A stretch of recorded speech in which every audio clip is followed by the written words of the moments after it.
Então vamos lá, voltando.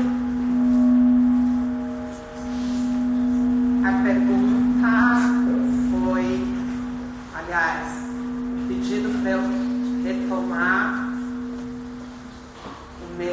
a minha linha de raciocínio estava conectada com a questão de se eu requalifico a energia, isso para de fato de reverberar no campo. Então, depende do núcleo que você está trabalhando. Os núcleos que são núcleos menos complexos, você sente uma liberação às vezes quase que imediata, assim como para a materialização. Os núcleos mais complexos às vezes podem levar até anos. Então eu já tive núcleos familiares que eu trabalhei por mais 7 anos, até conseguir ter uma grande liberação. Mas por quê? Porque eles são complexos, porque eles envolvem vários outros subnúcleos.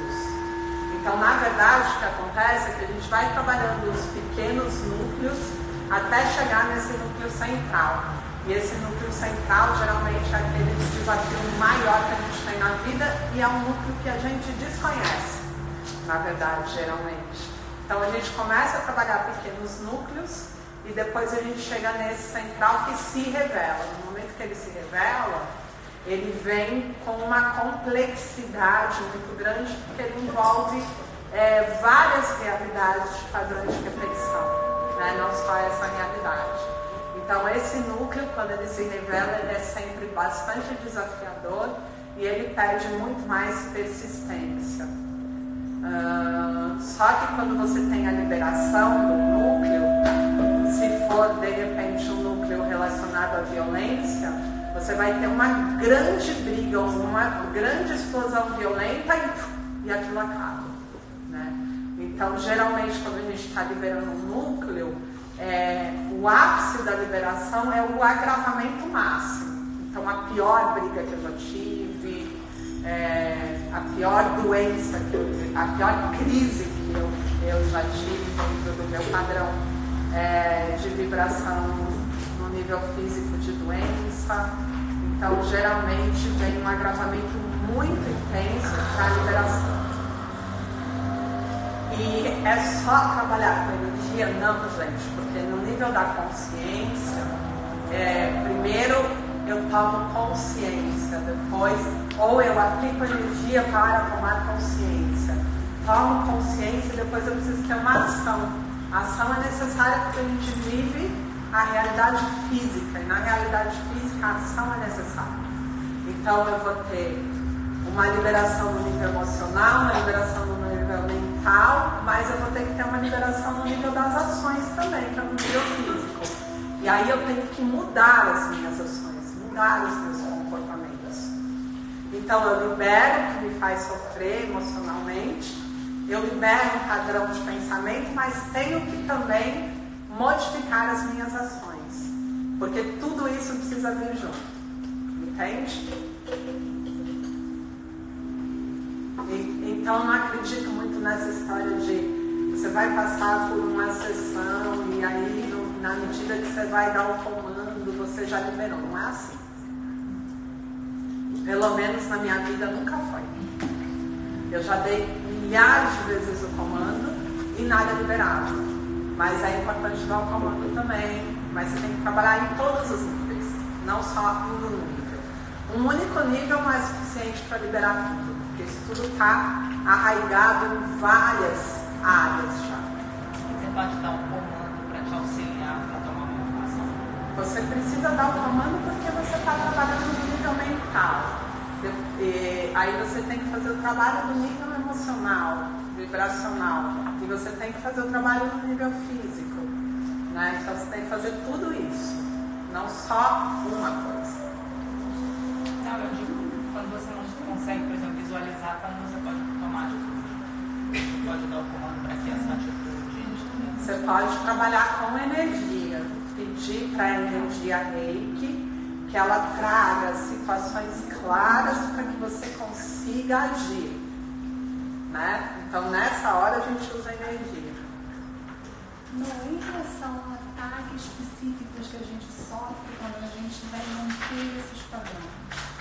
É até complicado falar sobre padrões para mim, porque eu não sei se isso é um assunto só ou se são assuntos separados, energias e essa questão de espíritos, porque eu já tive alguns ataques de sonho que eu sentia um peso enorme e aí eu falava dá para a Luísa e saía. Aí foram vários até que chegou num ponto que eu não consegui, eu sentia muito medo, eu estava com a consciência que eu falava assim, se eu acordar, isso vai passar, então eu posso acordar, eu não sei. Então, mas eu o medo é a base dos ataques. Você só recebe ataque se você tem medo, senão você não recebe ataque. E qual é o meu medo? O meu medo é o medo de não ser boazinha o suficiente, geralmente. Então, eu faço um monte de coisa para os outros, eu ajo sempre trabalhando na caridade, eu me deixo no segundo plano. Por quê? Porque o que está por trás disso é o medo, né? Quando eu começo a fazer os trabalhos todos, que são os trabalhos que têm como base o meu medo começa a aflorar, ele precisa ser visto. Eu coloco luz e aí a sombra vem, né? E ele vem de várias formas. Ele pode vir em ataques que nada mais são do que a revelação de todos esses seus medos, de todos esses seus monstros, de todas as suas limitações no astral, e ele pode se manifestar no físico de N mil maneiras, mas ele precisa se manifestar. Mas o ponto é que o medo está se manifestando nessa hora, e ele precisa ser visto, porque por trás do medo tem uma crença, que é a raiz da distorção. Então o ataque nada mais é do que a providência divina te possibilitando enxergar as suas limitações no nível do medo. Uma vez que eu não tenho mais esse medo, eu não recebo mais nenhum tipo de ataque. Nenhum tipo não, porque você talvez não tenha um medo específico, mas aí você tem de outra coisa. Porque são muitas crenças. E para cada crença você estabelece uma relação. Né? Que pode ser culpa, que pode ser punição, que pode ser medo. Aí depende do tipo de relação que você estabelece com aquela crença. Mas a gente sempre tem coisas a serem vistas. É um espírito que está me atacando? Não.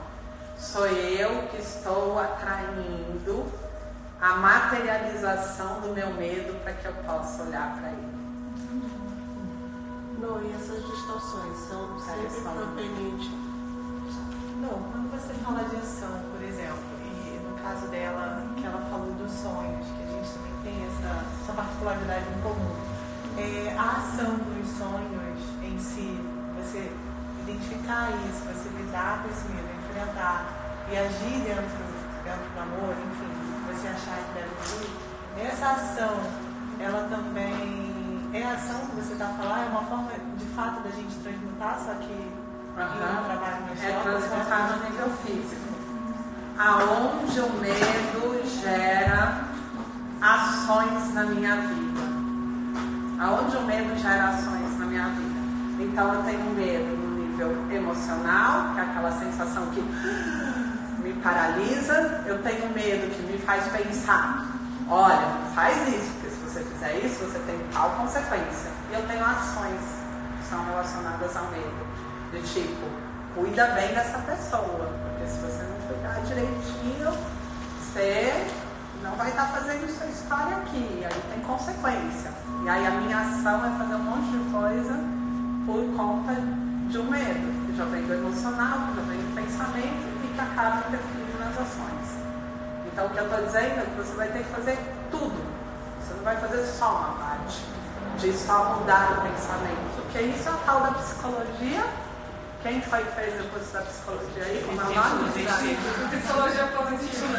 Positiva, que não funciona, porque você só trabalha no nível mental e isso não é real, porque senão todo mundo, quando está com medo, começa a tentar se ajudar. Fica, não, você não tem medo, que absurdo, isso aqui. Mas não é assim. A coisa é multidimensional, essa informação vem de várias formas. Por isso você tem que usar a ação em todos esses níveis. Então as distorções não são só do ego, não são provenientes somente do ego.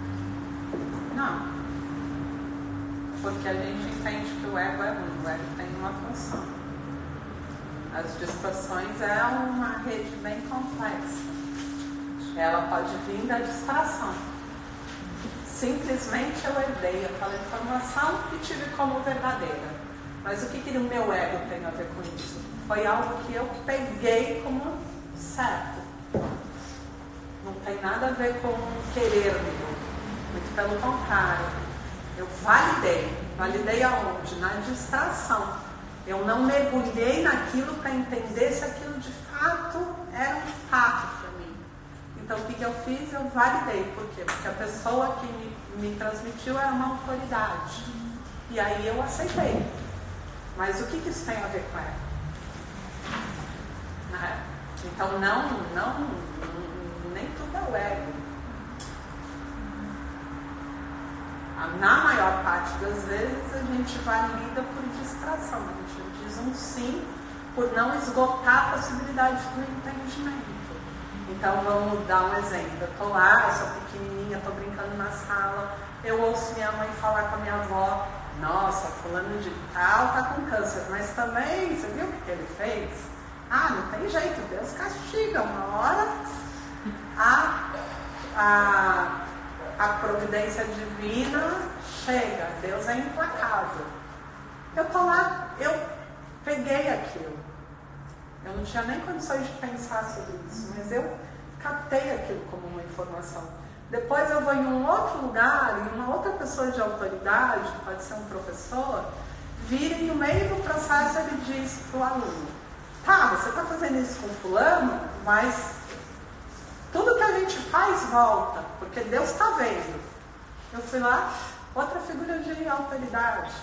E o que está sendo construído em mim? Existe um Deus punitivo que tudo vê e castiga. E que algumas ações são ruins, como fazer alguma coisa que eu gosto ou que eu quero, sem pensar no outro primeiro. Então eu vou construindo isso a partir de algo que é inconsciência. E eu vou dizendo sim. E aquilo fica construído tão forte que mesmo que depois eu venha com a mente e fale, não é assim, eu não consigo dissolver, porque está no nível do meu inconsciente também. Tem muita coisa que eu construí e esqueci.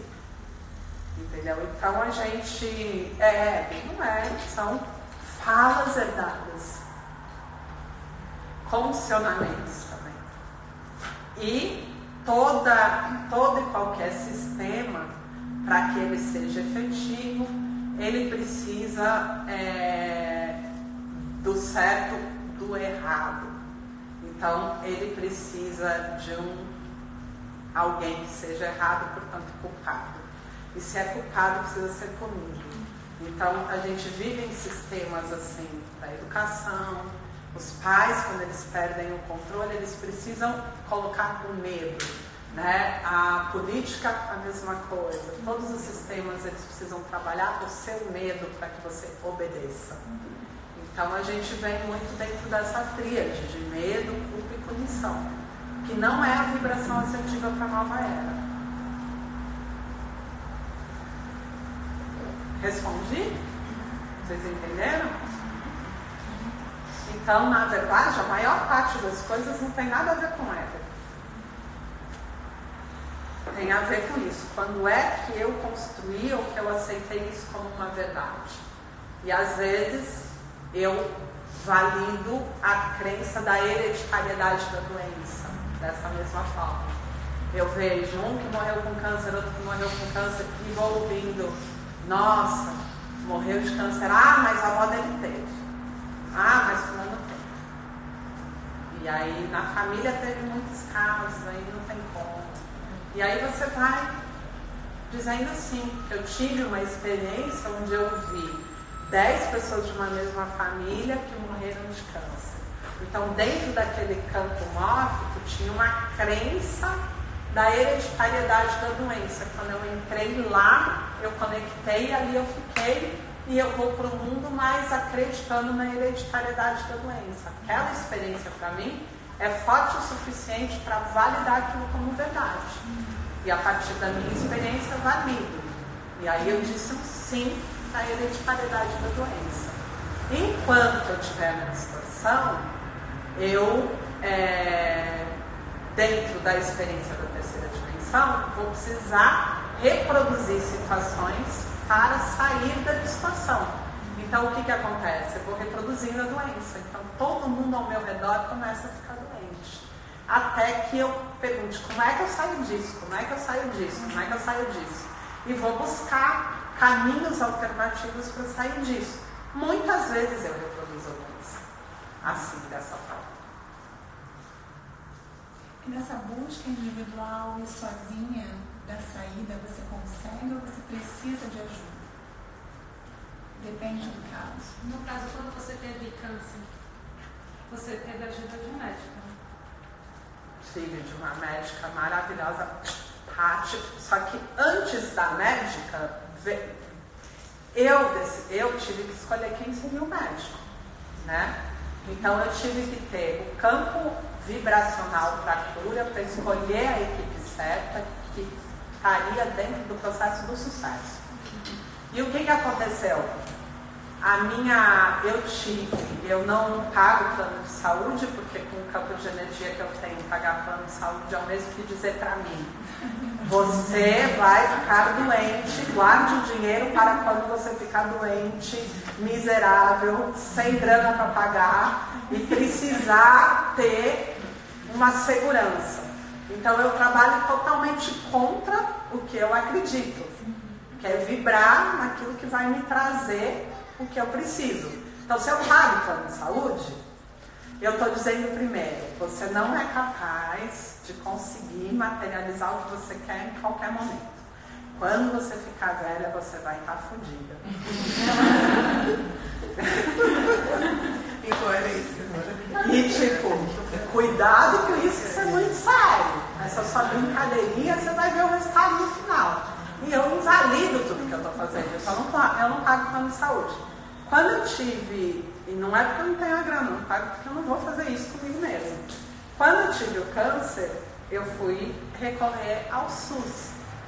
E no SUS tinha uma fila de não sei quantas, a hora que eu entrei era assim, fila de não sei quantos anos, gente morrendo pra lá e pra cá, o SUS tá fudido, não sei o que. Eu falei, meu, agora eu sair de tudo isso, preciso desse atendimento aqui.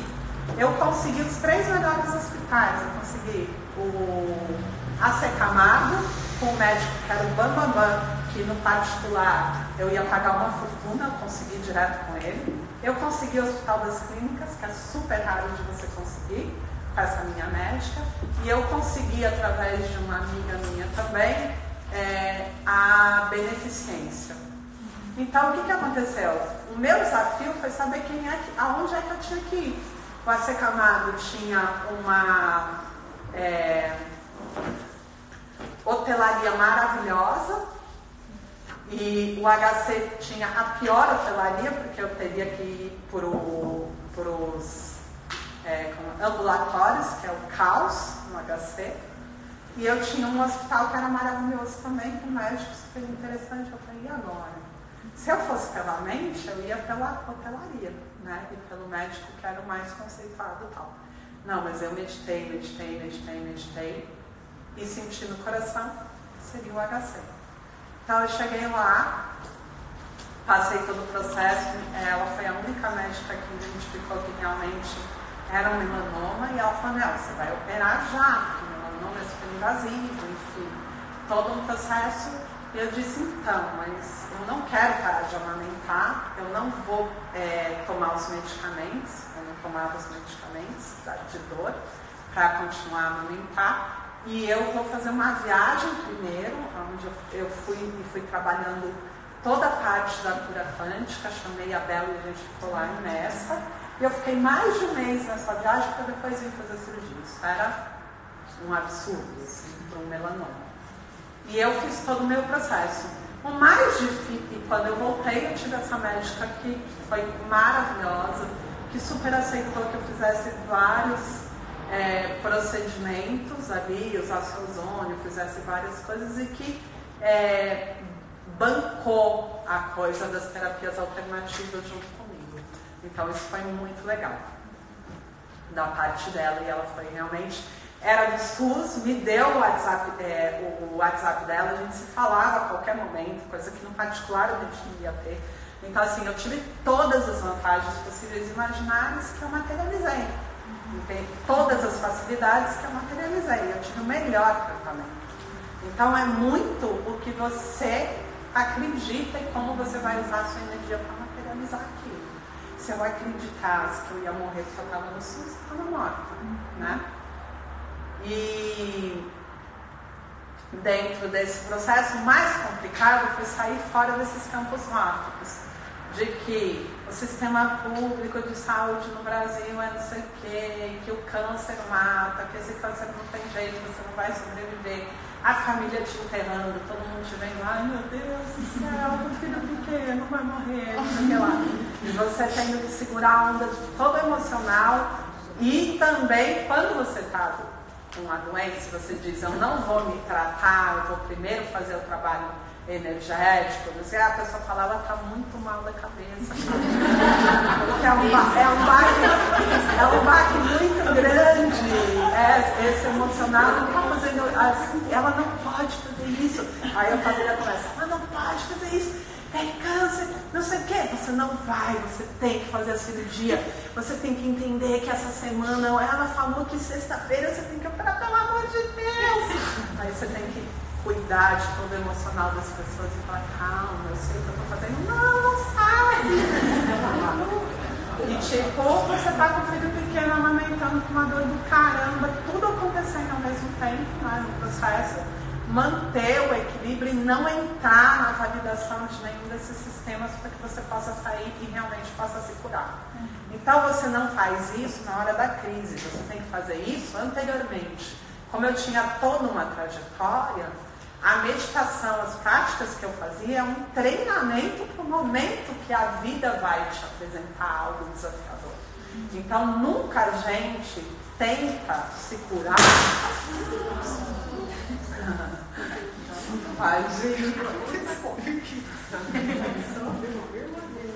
Essas garrafas de vidro são boas, mas acontece isso mesmo.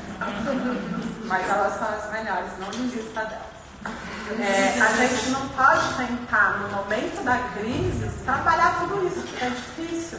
Naquela hora são muitas e muitas questões. Então, por que muita gente não consegue se curar? Porque ela vai começar o processo da cura no momento do agravamento. No agravamento você não se cura. No surto você não se cura. Não dá, você tem que sair do surto para fazer toda uma trajetória da cura, né? Então, eu já tinha um caminho trilhado antes. Então, eu tinha condições de ter uma mente já trabalhada na meditação, já tinha toda uma estrutura estabelecida para isso. Já tinha quebrado a crença da doença, já não validava mais a doença, já sabia que a doença não existia, sabia que eu estava passando pelo processo que era para eu ter esse registro da cura, o caminho da cura no meu campo. Então eu estava muito segura, eu já tinha estabelecido a segurança antes de estar na doença. Dentro da doença você não consegue.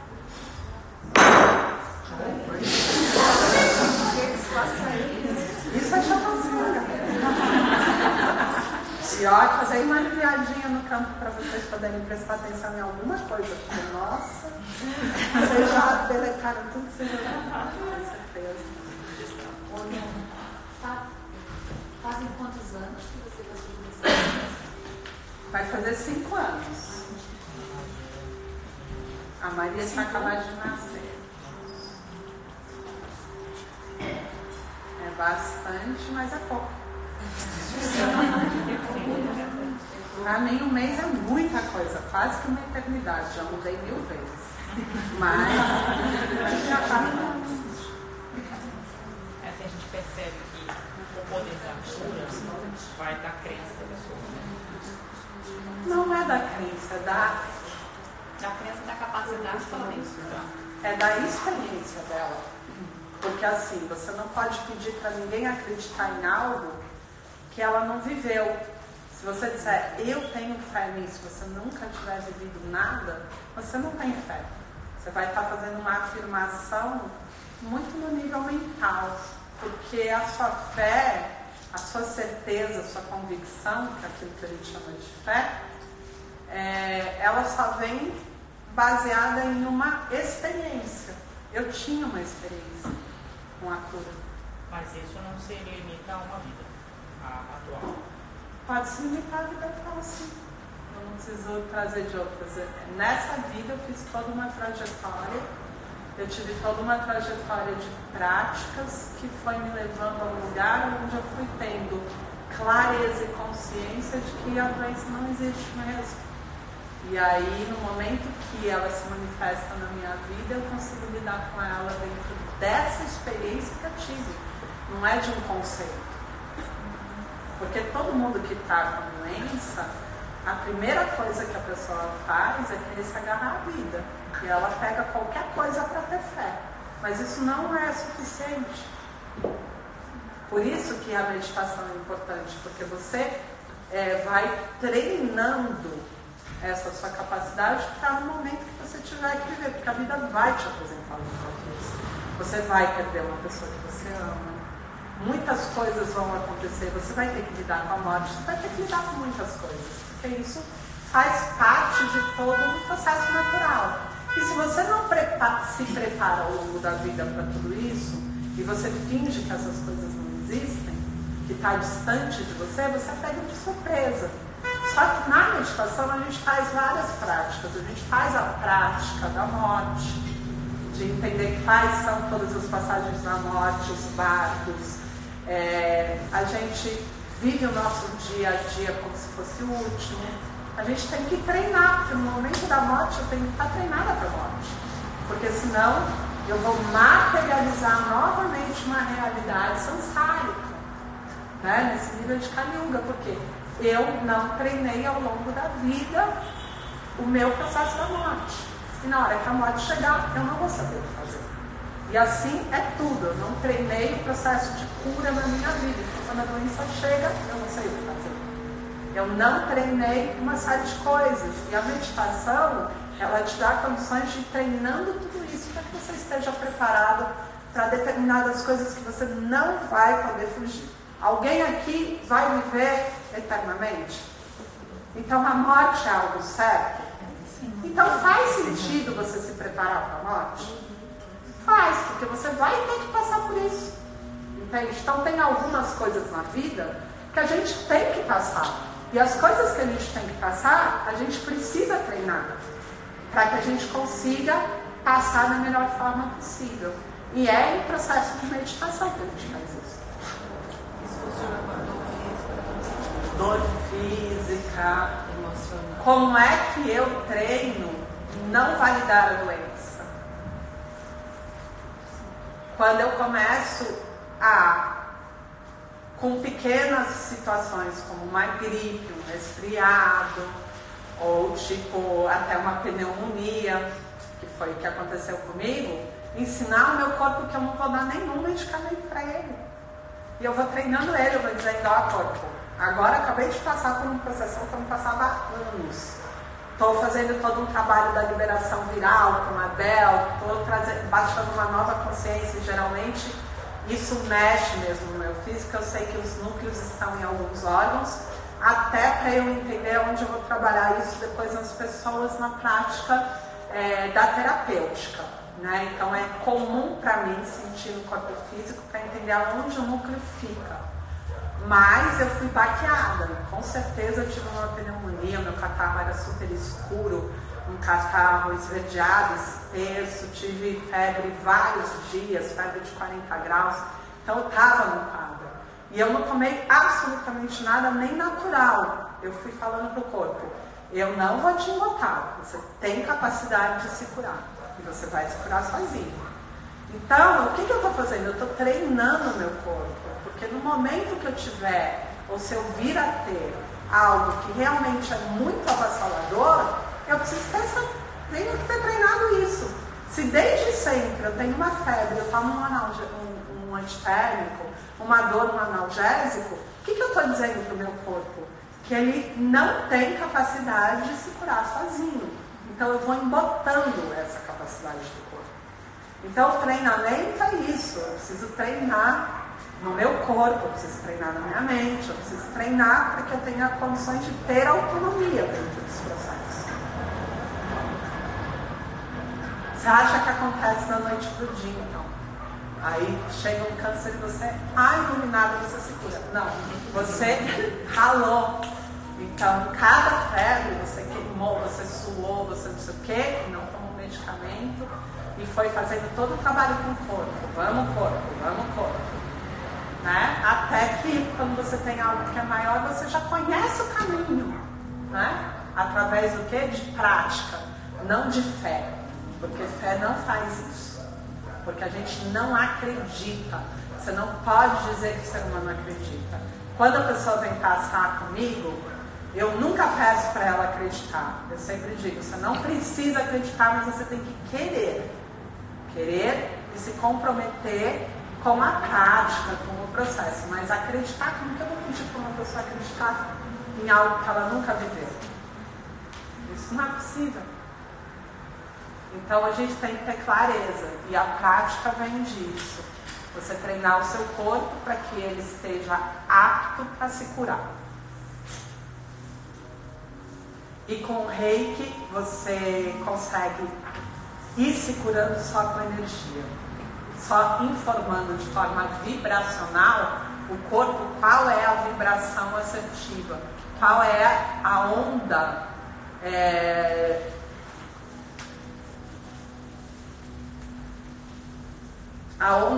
guia para a vibração correta. Então o corpo vai seguir aquela onda. Quando você aplica a energia, você informa com a energia e o corpo segue. Então, é muito importante a gente abrir mão dos medicamentos e começar a se trabalhar energeticamente para esse treinamento.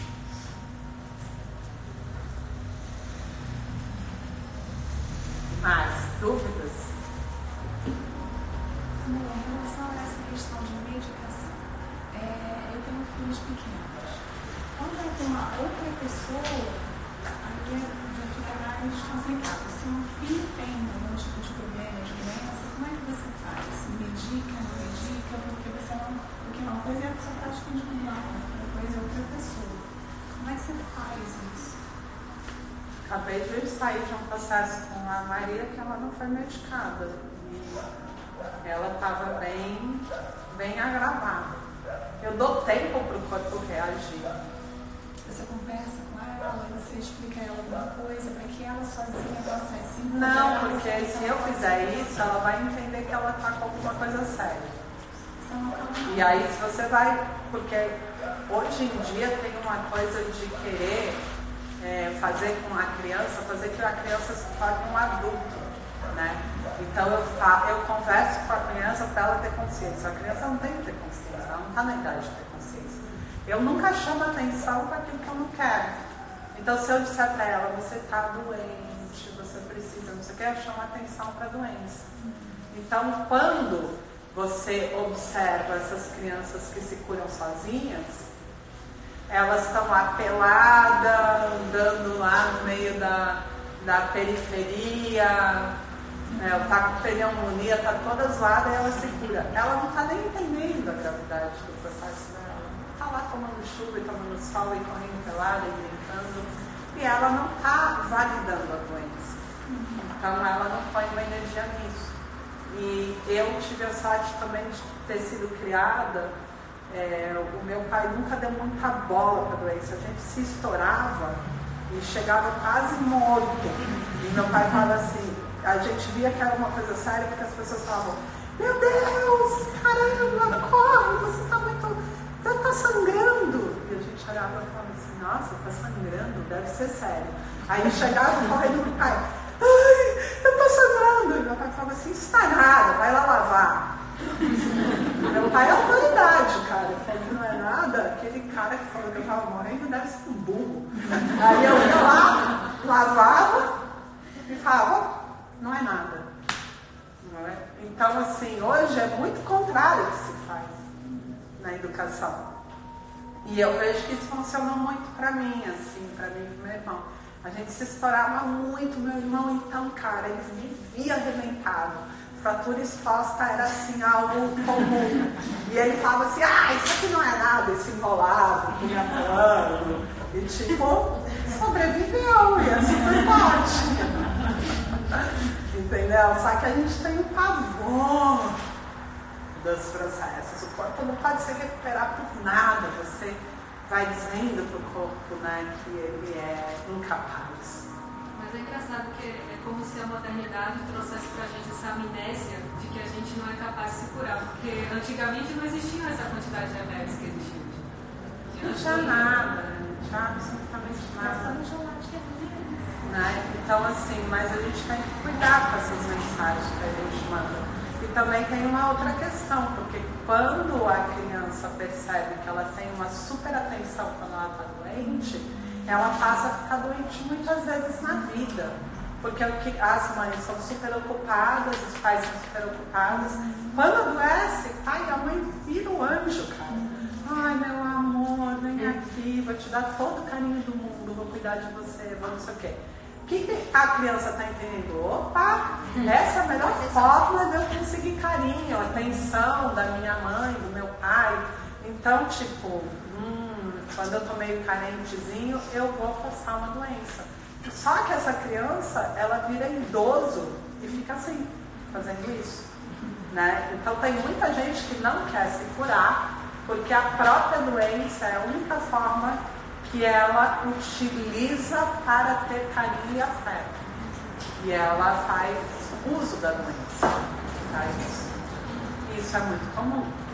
Então, tantas mensagens a gente transmite com as nossas ações, né? E a educação pede um olhar muito claro para isso. E eu digo para os meus filhos, quando eles chegam, ai, mãe, mas é muita dor. Eu falo, mas você está vivo, cara, você não morreu ainda. Você está morrendo? Quando você estiver morrendo, você vem aqui e reclama, porque agora não rola. Daí você não está morrendo ainda. Então, assim, eles vão saindo de vestir esse personagem do pobre coitado e da vítima, que a gente tem que cuidar, porque isso não é bom para eles. Né? E trazer essa força interna é muito bacana. Entender que ele dá conta de lidar com a emoção. E eu falo, se você quer carinho, pede carinho. Se você quer atenção, peça atenção. Agora, se você estiver morrendo, me avisa. Mas seja claro com as coisas. E se é dinheiro, meu, não vem reclamando da vida até eu te dar a grana. Seja claro. Eu falo, Hugo, rápido, o que é? Ah, mãe, tu quer putas, grilos? Não, pula essa parte. O que é que você quer? Fala. Ah, então tá, eu quero 100 reais que eu vou sair. Ótimo, 100 reais, tudo bem. Agora essa ladainha, meu, não. Entendeu? Só que a gente valida tudo isso. E aí as pessoas começam a ser complicadas para se relacionar. Elas nunca pedem o que elas querem. Mulher, então, é um bicho, meu. Muitas vezes. Ela nunca fala pro cara que ela quer. Ela começa assim, mas então, eu senti, eu sonhei, eu não sei o que. Lança 1000 sinais. E o cara não tá ligando nada. Ele tem mente prática, ele não está entendendo absolutamente nada. Ela fica com raiva, ela pune o cara, ela castiga, ela faz tudo, vai pra terapia e ainda fala que ele é insensível. Mas ela nunca virou pra ele e falou, olha, eu quero que você faça isso pra mim. Ah não, mas ele tem que se ligar. Ele tem que ter sensibilidade, caramba. Como é que ele não percebe? Ué, ele não percebe, você já não viu que ele não percebe? Há 20 anos com uma pessoa que nunca percebeu e você continua querendo que ele perceba, né? Não é mais fácil você dizer o que você quer. Então a gente não é educado também para isso. E é muito confuso. Isso gera muita confusão. Então se pai e mãe ficam validando essas questões com o filho, eles não sabem se colocar no mundo. né? E eles passam a ter relacionamentos muito tóxicos. Porque quando eu quero uma coisa, eu não peço. Eu gero um jogo, um teatro, uma situação. Tudo menos falar claramente o que eu quero ou o que eu não quero. Né?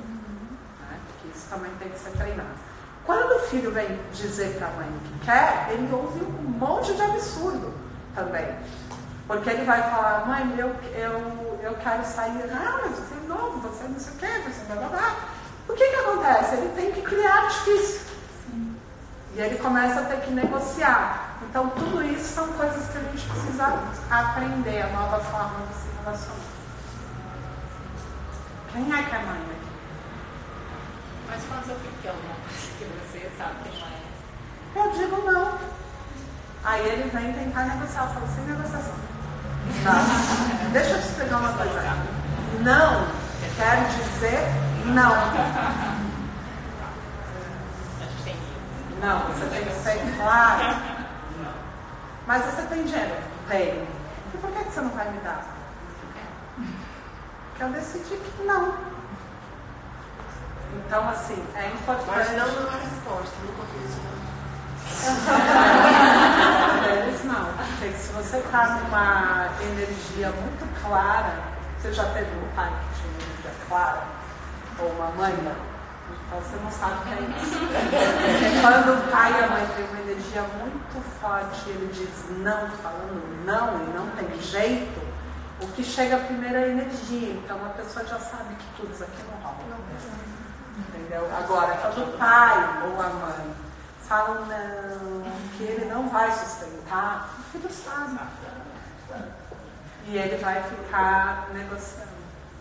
Agora, você vai dizer não quando tem que ser não. Os pais se sentem orgulhosos porque o filho tem poder de argumentação. Porque eles acham que eles são inteligentes. Né? Só que não são. Os pais são menos ainda. São idiotices.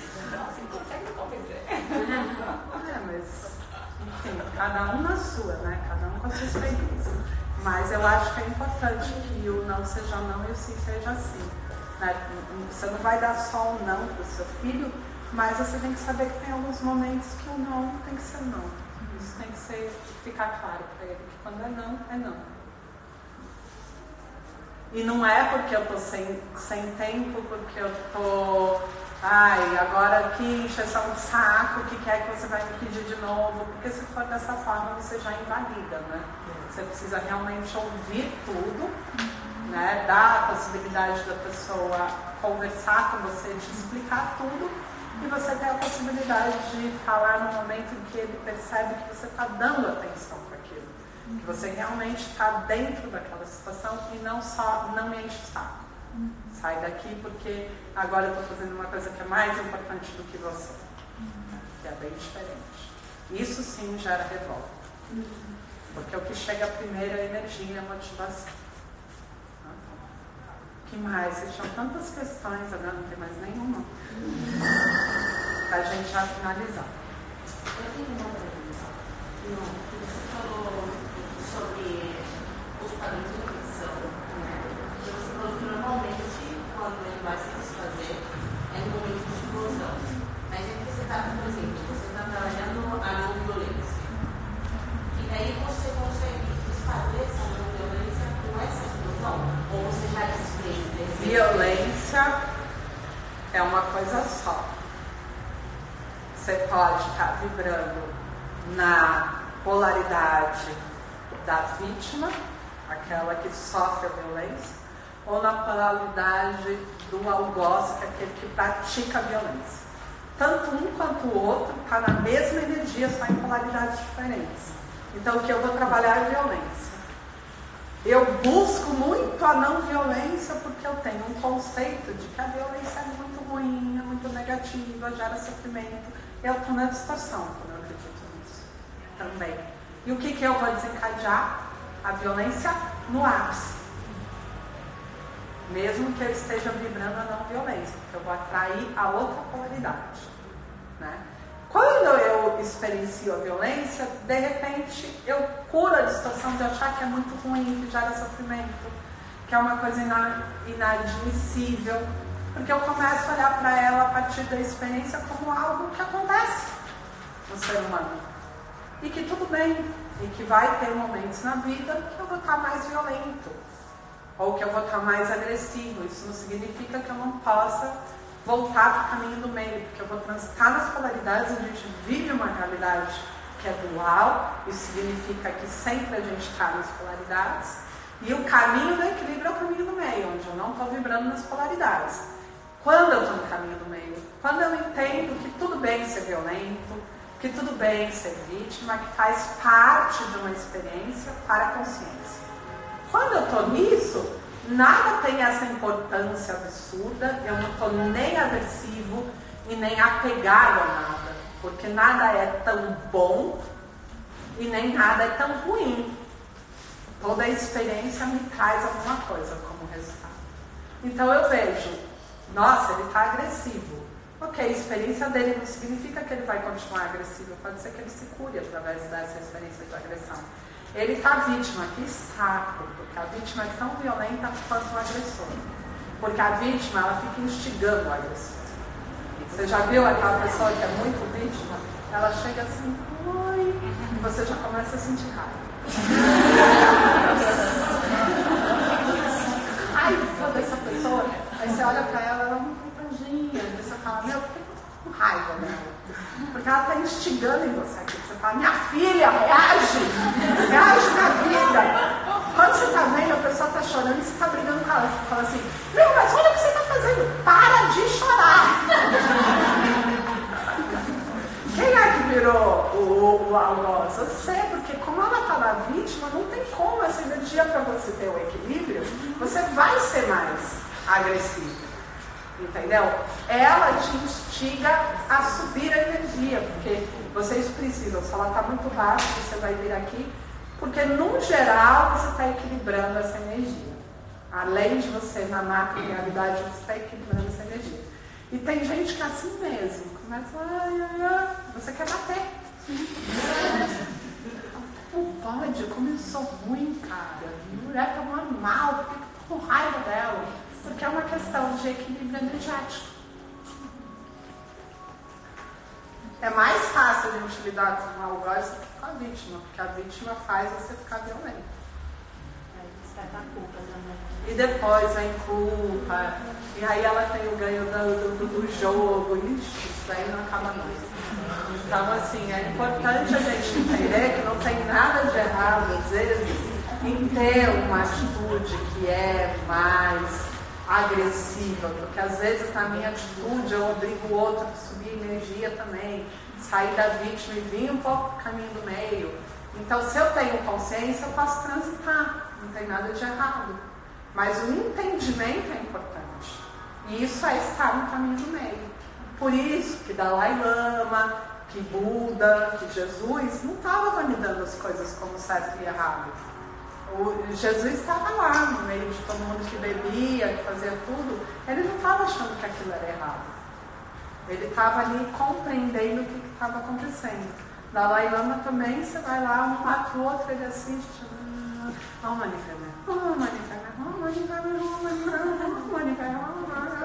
Ele está tão consciente do que está acontecendo naquela experiência que aquilo não está fazendo ele ter uma reação de não, eu vou lá porque eles não podem brigar de jeito nenhum, isso é não violência. Ele não está como um ativista do processo. Ele tem uma compreensão que aquela experiência vai trazer um resultado para os dois. Mas isso está integrado, porque ele viveu isso, experienciou isso, exercitou isso. Né? Então, quando a gente está assim, a gente está no caminho do meio, na equanimidade. Você é equânime, nem melhor, nem pior, nem certo, nem errado. Eu também não preciso ser melhor do que ninguém. Por quê? Ser melhor. Eu também posso ser pior. Vão existir pessoas melhores que eu, ótimo. Pessoas mais bonitas, mais inteligentes. Que bom, eu quero aprender com elas alguma coisa. Então, né? Eu não preciso estar na competição que é o resultado dos jogos polares, de ficar nas polaridades. Respondeu?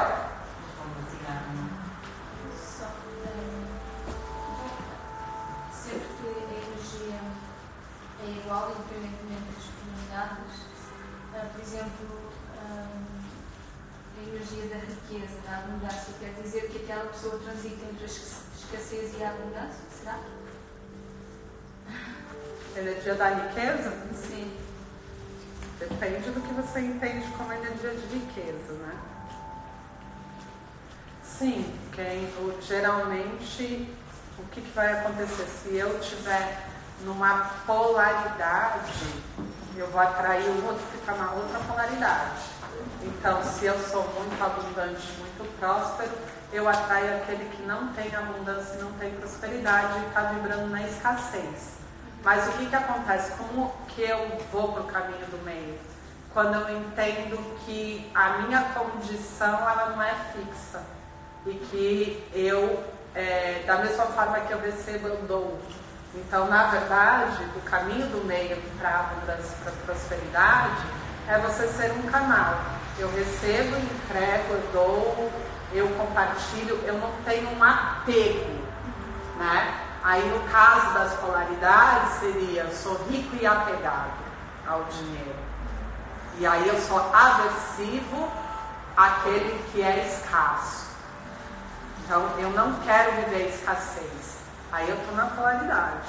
Porque eu considero que a abundância e a riqueza é muito boa e a escassez é muito ruim. O que vai acontecer comigo é que em algum momento eu vou ter que inverter. Porque se eu sou muito vítima, em algum momento eu vou ser violento. Então a gente pode ver isso. A criança que apanha muito, a hora que ela se torna pai, ela bate. Mesmo ela tendo tido uma experiência de que aquilo foi muito ruim, ter vivido na pele, toda aquela situação, em algum momento ela tem que inverter os papéis. Em alguma hora eu tenho que transitar na outra polaridade para entender o que significa vir para o meio. Então vai ser a mesma coisa. Quem é rico e apegado vai perder o dinheiro, com certeza. Porque ele precisa experienciar a outra polaridade para vir para o caminho do meio. Porque isso é o caminho do equilíbrio. E a própria experiência vai gerar isso. Agora, se eu sou abundante e eu não sou apegada, e eu entendo que em algum momento eu posso ter o dinheiro, em algum momento eu posso não ter o dinheiro, eu vou estar sempre nesse fluxo constante que é a natureza de receber aquilo que se quer, aquilo que é seu por direito. Esse é o caminho do meio.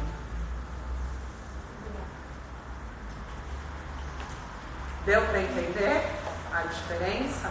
As polaridades eu sempre considero que uma coisa é boa e a outra é ruim, quando eu estou na polaridade. Eu sempre quero só estar numa polaridade, não quero estar na outra. E a abundância, ela vem quando eu digo, tudo bem, se eu tiver o dinheiro maravilhoso, se eu não tiver o dinheiro maravilhoso também. Porque eu vou gerar situações para conseguir o dinheiro. Quem é abundante não tem medo de perder. Bom, por exemplo, e é uma situação da minha vida, né? Eu tenho vizinhos que moram a casa parede comigo e de vez em quando eles brigam.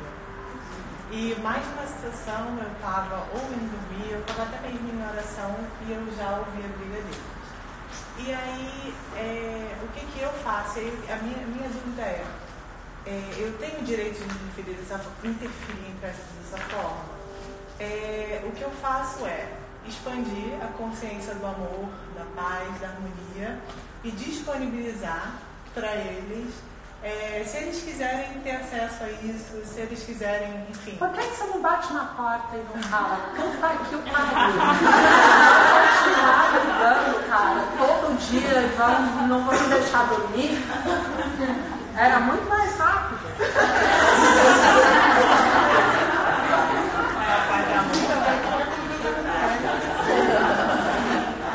O que você quer com isso? Você quer dormir em paz e não quer ninguém brigando? Então você tem que entender o que você quer. E vai lá e pede o que você quer. Primeiro no físico. Porque vai dar uma trabalheira, mas você vai ficar todo dia. Não, pode levar nome. Vai levar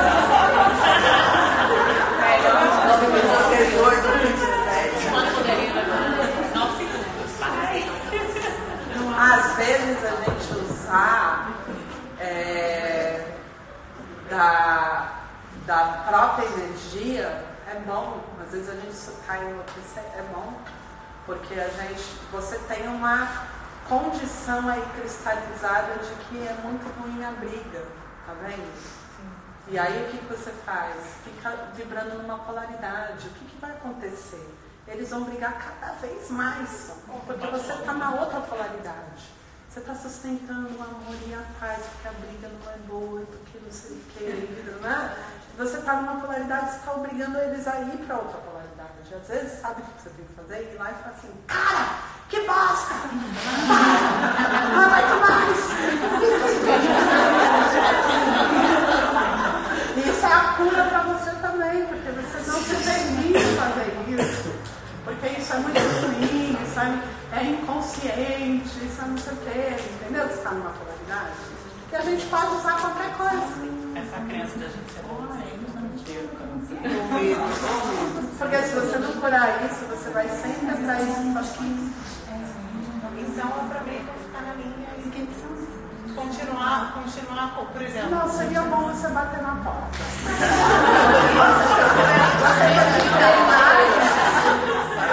Então eu vou fazer energia mesoterapia e vou ficar aguentando essa situação para não compartilhar da violência. Você tem que entender o que está te motivando, o que está te impedindo de ir lá e fazer o teu ato que você deveria ter. Não, porque para mim não é meu direito tem que ter na vida deles, se eles brigarem. Mas eles estão interferindo nas suas, você não pode dormir, meu. Não, mas não é com tanta frequência assim.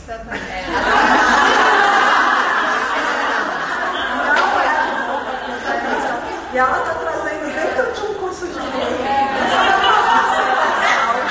olha a dificuldade de lidar com aquilo que eu preciso fazer. Entendeu? Nem pensava que fosse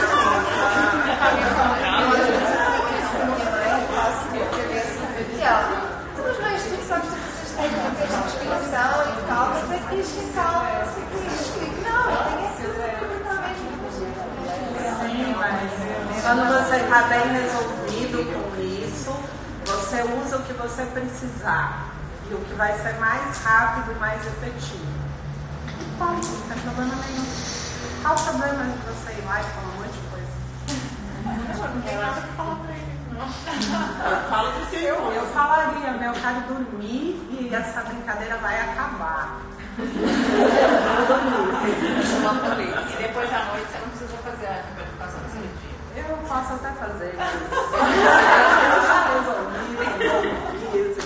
e tá tudo certo. A gente tem que conseguir colocar os limites e a gente tem que ter ação no físico, tá vendo? Quando a gente vai para o caminho espiritual, é quase que uma fuga, para que a gente não tenha as ações no físico. É isso que a gente está falando. Já é uma confusão, se confunde nesse sentido. A gente acha que resolve tudo lá e não precisa fazer nada. Isso, eu fico 20 anos resolvendo só no astral e não falo nada com meu pai, porque melhor. Ele morre.